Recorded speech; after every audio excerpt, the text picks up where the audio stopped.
We're coming to you from the Radford Studio Center lot in Studio City, right over the hill from Hollywood.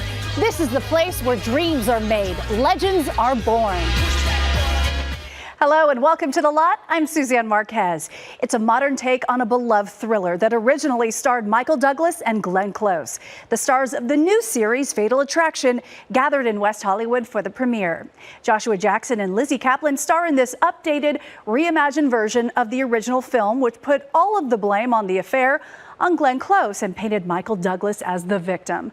But that was 40 years ago. This version explores the culpability of everyone, and we see the impact of the affair through the eyes of the daughter.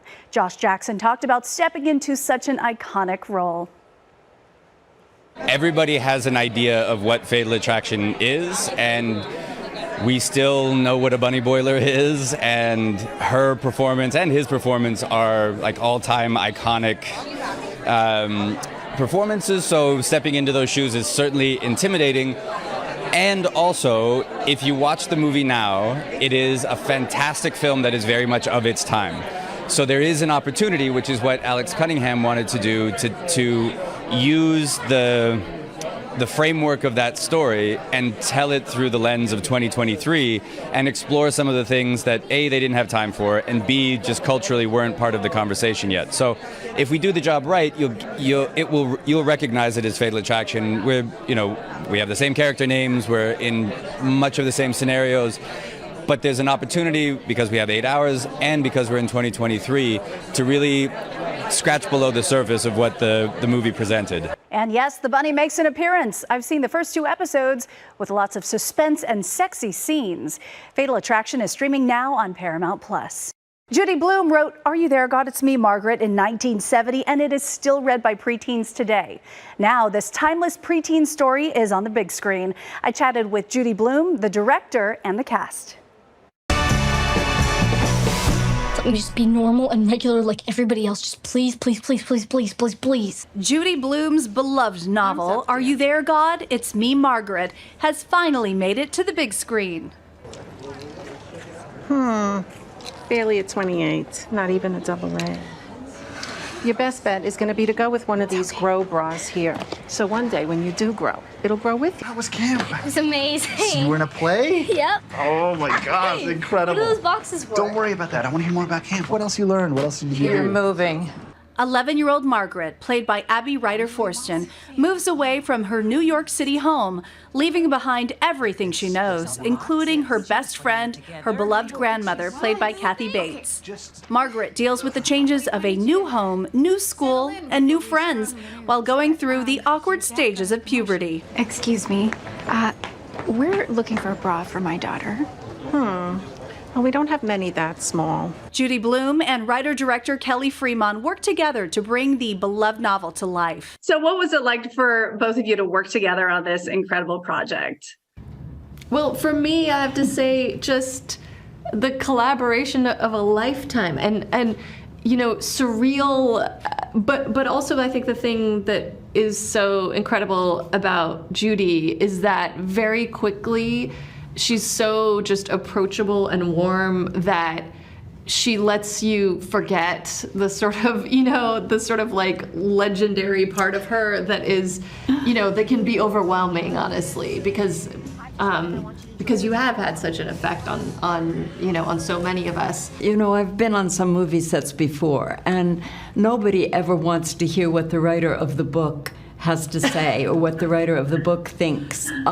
Really, they want the writer of the book to go away. Kelly was so inclusive. I didn't know that this would happen when I selected her to do this, but she was just inclusive, never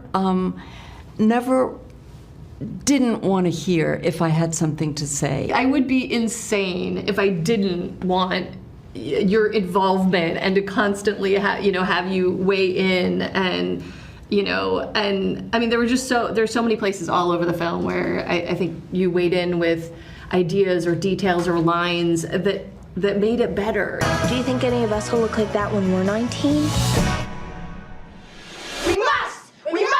We must increase our I remember doing the we must and never knowing exactly how to do it. Yeah. So I thought so so cool. Yeah, we were originally on set in the scene. We were doing it like, I must increase her bust. That's how we thought it was. And then Judy came to set, actually. She was there that day, and she taught us how to do it correctly, as you'll see in the movie. It's more like this, and it doesn't work either way, but that's the way that she envisioned it, and I think it works a lot better in the film. It's more dynamic. It's more dynamic, you know, just really getting that arms out, yeah. We must increase your bust! We must increase our bust! Shut up! We You're must so increase stupid! our bust! Shut up! Feel it working! And now to a teenage action movie. The tale of two London sisters of South Asian descent. Think Jane Austen meets James Bond, Mean Girls, and Bend It Like Beckham. The Lot's Lauren Posen has more. Polite Society is a coming-of-age action romantic comedy. It's about growing up, following your dreams, and also how scary change can be. But at its core, it's about the love of two sisters and how far they go to protect one another. I'm Rhea Khan. I am going to be a stunt woman. My sister Lena is the only person who believes in me. Want to help me with the vid for my channel? Sisterly affection, parental disappointment, and bold action. Polite Society is the latest movie by British writer-director Nina Manzoor and stars actresses Ritu Arya and Priya Kansara. There's just so much going on in this film. Like, every day was so different. We tried so many different stunts and so many like comedic different things that are going on. It was the best. Kansara plays Rhea Khan, a teenage girl with big aspirations and little support from her parents. Rhea, not that again. Please, John, please. What? Rhea Khuda ke liye, can you just stop it with the stunt woman crap? I mean, you know, do you think your father sends you to that school for you to be a stunt woman? Yes. No. Rhea takes that same determination to task when her big sister, Lena, drops out of art school and gets engaged. Fearing she's throwing her life away, Rhea comes up with a plan to stop the wedding. We need to get Lena out. How? Mischief is afoot. Lena doesn't really know what she wants to do. And she kind of goes on a journey of sort of feeling lost and depressed about that. And then towards the end, like sort of being okay with the fact that she doesn't know what she's doing. I'm not going to let you throw your life away.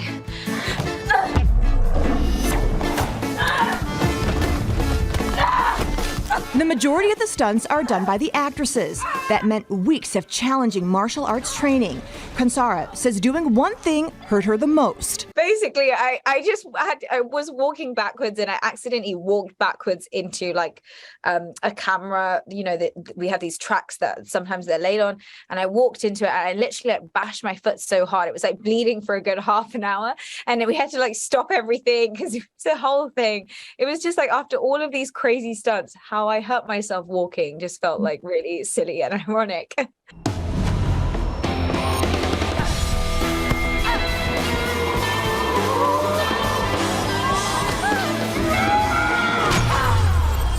Did you see my kick? Of course I bloody did. It was magical. Family and sisterhood are two main themes throughout. But Arya says there's another she hopes the audience takes away from the film. Breaking away from any stereotype or expectation, societal or familial or cultural, that sort of following your own compass. I'm pretty sure I drew blood. Polite Society is in theaters now. For The Lot, I'm Lauren Posen. Everyone knows about Jackie Robinson breaking the color barrier in Major League Baseball, but do you know the story about the NBA? Sweetwater tells the story of the first black player who changed the course of history for the league. It's like a circus, though. It's Ringling Bros. Sweetwater knows this game better than anyone. Some say Nat Sweetwater Clifton got his nickname for his love of soda, but his skills on the court were just as sweet. Yet most people don't even know the Hall of Famer's name. It's incredible how one player really paved the way to change the whole league, but it had to do with the support of the people behind the scenes. Did you know about Sweetwater before this? It didn't. And I found out that none of the cast that in the movie knew either. You know you can't play him. The guy is the future of the NBA.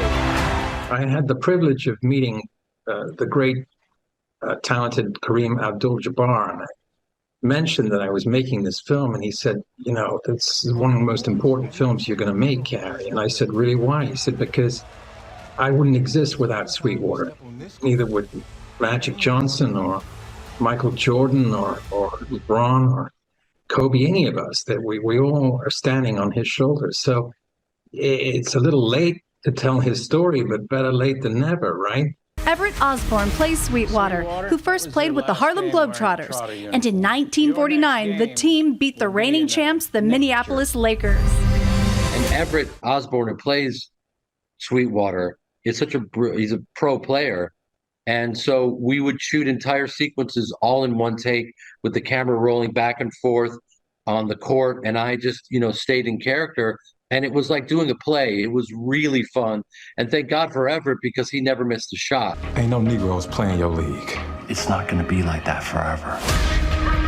The NBA champs got their asses kicked by an all-Negro team. After they wrapped filming, the cast watched Everett compete in the Celebrity NBA All-Star Game, where he made his own history. I didn't even plan on it, but I broke the NBA Celebrity All-Star Game scoring record, 23 points on MJ's birthday, 23. It was just a beautiful moment that you can't make up. I sat courtside in a suit, and during that NBA All-Star Game, and just went into Coach Lapchick mode. And, people thought I was losing my mind, because obviously they hadn't seen the film, and they hadn't even seen the trailer yet. And yet I think they were probably like, why is Ari Gold screaming at this gentleman? It's like, it was very surreal. So I never forget doing a dunk. And then after I dunked it, I saw Shaq, then I saw Coach Piven. I shook his hand just like we did in the film, and you can't make this stuff up. So it was a lot of authenticity, a lot of realness. Every shot, every dribble, every dunk that you're going to see in that film was done by me and everybody else. I mean, we had no doubles. This was a real, authentic, true film, true story, and we wanted to stick to that. Ready to change the game? Oh, I was born ready. Now to another film about a history maker. Chevalier is the French word for knight, and the title of a gorgeous new period movie about a man dubbed the Black Mozart.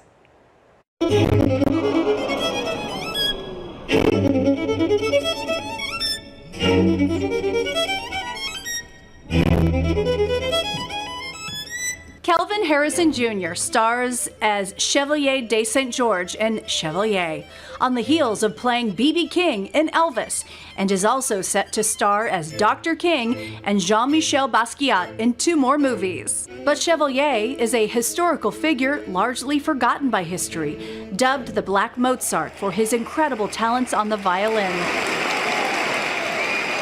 And you're playing these incredible historical figures. It's such a beautiful backstory, to think that he was this kid who just had an interest in music and this violin. Boy has talent, but one in particular that is exceptional.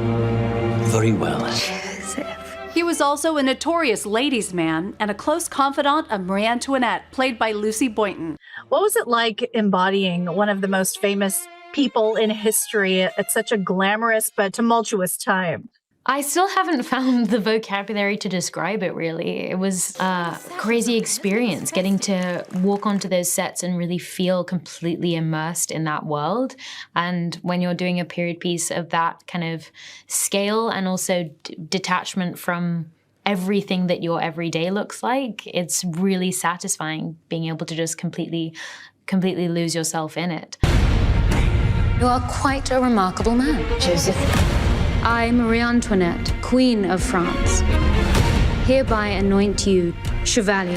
In any other country, a man of your colour would not be wearing such fine clothes. So I heard a story that Prince may have been part of your inspiration. Yeah, I mean, listen, all the way from the Purple Jacket, at the final moment, it's given Purple Rain, and just finding that androgyny, like you said, and just Prince's way of being playful and fun and really just saying, you can't restrict me to your rules.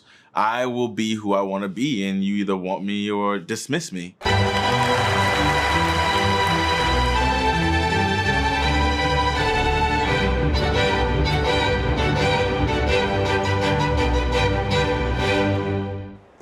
Now, your first look at a trio of new movies. Denzel Washington in The Equalizer 3, Taika Waititi's Next Goal Wins, and Seth Rogen and Rose Byrne in Platonic. Ciao Roberto. Roberto, tell me, what did you do back home? Government work. I'm retired, man. Not for long, Denzel Washington returns with The Equalizer 3. McCall's peaceful retirement and growing sense of community in southern Italy is threatened by local crime bosses. He has to take on the mafia to protect his friends. The Equalizer 3 opens September 1st. It's safe to say you have zero talent or understanding of the game. Something not right about this guy. Well, he is white. Michael Fassbender stars in Taika Waititi's Next Goal Wins as a down-and-out coach sent to American Samoa to try and help the world's worst soccer team qualify for the World Cup, or at least score a goal. Next Goal Wins kicks off November 17th. Your friendship with Will is not built for this phase of life. This is how a woman experiences a midlife crisis. Rose Byrne and Seth Rogen, the stars of Neighbors, reunite for Platonic as childhood best friends who reunite at middle age to the increasing dismay of everyone around them. The half-hour comedy series launches May 24th on Apple TV+. When we come back, Harry Styles helps James Corden say goodbye and shares some 1D tea.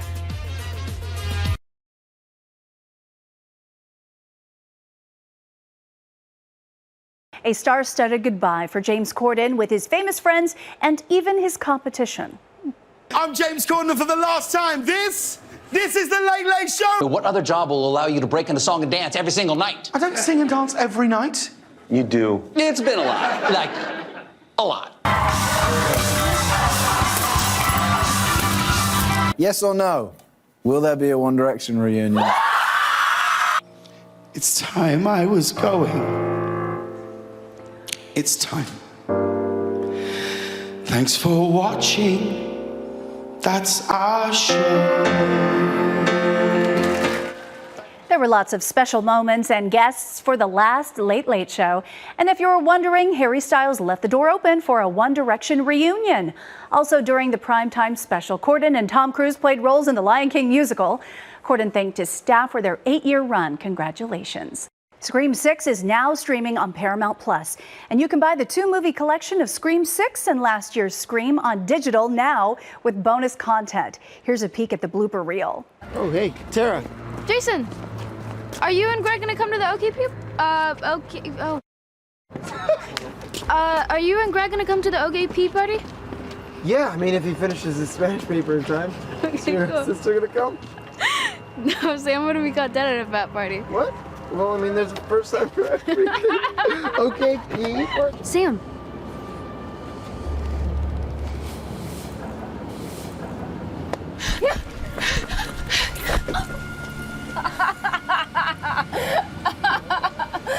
Oh my God! Hey, you okay? Oh my God! They said we can dance. Dance break!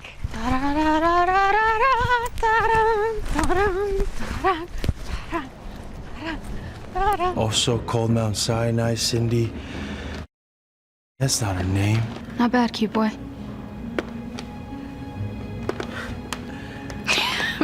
Not bad, cute boy.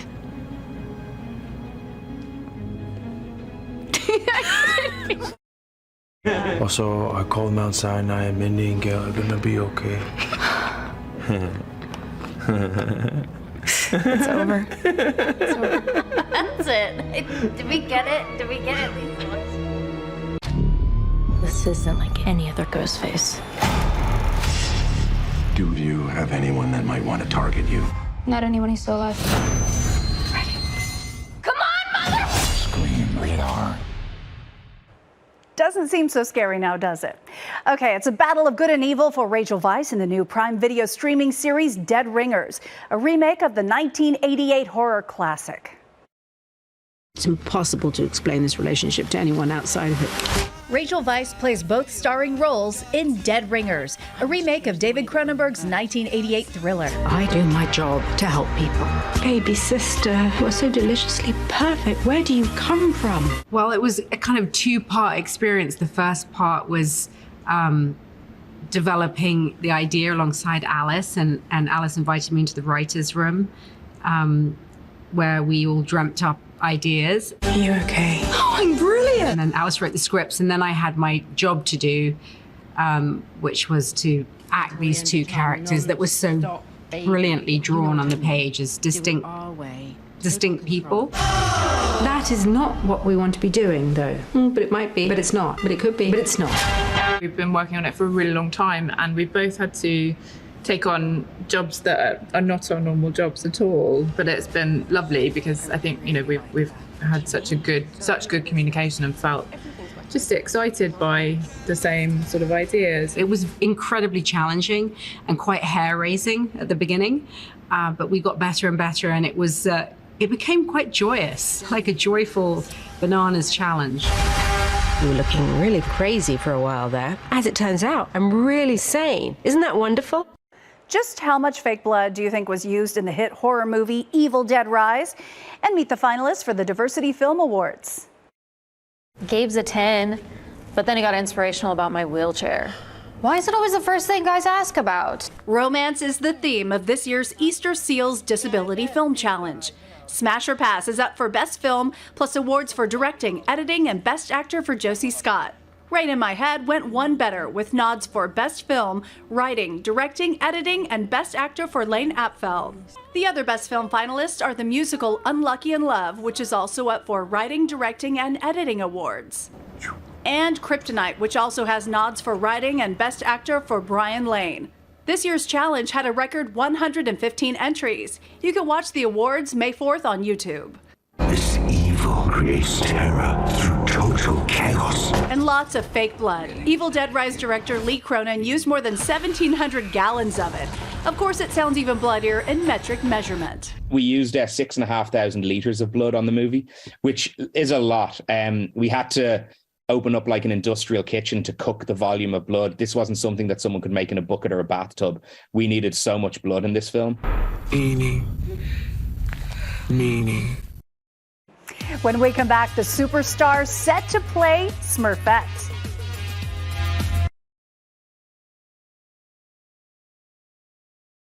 Welcome back to The Lot. Rihanna is about to play an iconic blue star. The soon-to-be mom of two will play Smurfette in a new Smurfs animated movie. She announced the news on the CinemaCon stage in Las Vegas. She revealed she will write and produce the currently unnamed project from Paramount Pictures and Nickelodeon Movies, set to be released in 2025. Netflix unveiled the actors who will play Prince William and Kate Middleton. TV newcomers Ed McVeigh and Meg Bellamy will play the future Prince and Princess of Wales. Upcoming episodes are expected to depict the early days of courtship as college students in Scotland. Season 6 will come out later this year with no specific date announced. Shakira will be named the 2023 Woman of the Year at the first Billboard Latin Women in Music event in May. She's sold more than 95 million records worldwide, making her the top-selling Latina artist of all time. Shakira has won 3 Grammys and opened doors for many Latin artists. Would you trade Taylor Swift tickets for a year's supply of pizza? The owners of Z's Pizzeria in New Orleans offered free pizza for a year in exchange for 2 tickets. And get this, one customer already offered a pair to owner Xander White and his wife. The offer still stands through the end of the Eras tour. That's a wrap for this episode. Thanks so much for watching. I'm Suzanne Marquez. See you again next week on The Lot.